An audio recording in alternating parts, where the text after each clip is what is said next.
Okay, here's my attempt at a joke. Hope this is okay. So there's at a veterinarian's office. There are three dogs sitting in the overnight cages, sitting there overnight. And while they're talking, the dogs are chatting with each other as dogs do when no one's around.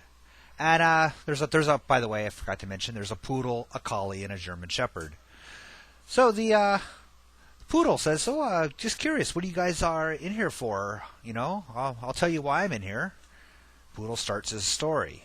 Says, "Well, I have this problem. I am so territorial that whenever I even think another dog's been around, I gotta piss on something. I mean, I'm that bad. I mean, it doesn't matter. I mean, I have to, if it's furniture in the house, not just it's trees outside, it's everything. I piss all over the place."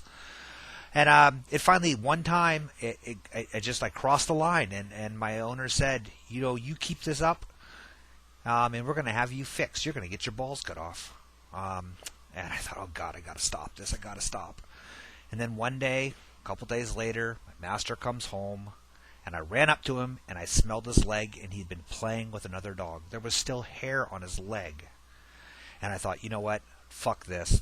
This is worth it. And I pissed all over his leg. So anyway, I'm here to get my balls cut off. The other dogs are like, "Ouch, ooh, that's too bad." The collie starts. He goes, "Well, my problem is that I'm the most obedient dog in the world, but if I smelled a bitch in heat, I don't care what it took, I'd get to her. I mean, I would jump the highest fence, I would break any chain, I would climb out a window of the house to get to a female dog in heat." And I can't count how many times my masters rescued me from the pound where I was picked up, and how many times they've had to pay fines and everything else.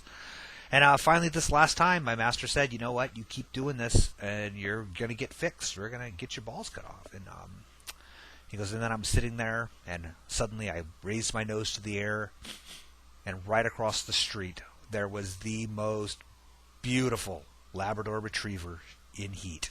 And I thought, you know what? Fuck this. This is worth it. This is worth it. And I jumped the fence, nailed her, and well, now I'm here to get my balls cut off. Their dog's like, "Ouch." German Shepherd's like, "Well, okay, I had a similar problem, except you know what? I didn't have to be another dog. If it was the right shape, I don't care if it was somebody's knee, a couch cushion, a chair. If anything I could fit over, I'd fuck it. I don't, my owners would throw parties, and I would embarrass them so bad they'd lock me away.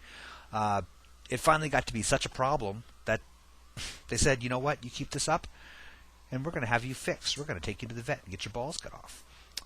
So anyway, a couple days later, I'm minding my own business, walking through the house, and I see that Master's wife had come out of the shower and dropped an earring, and she was bent over in the bathroom, her ass sticking up in the air, wiggling back and forth. And I thought, fuck it, this is worth it.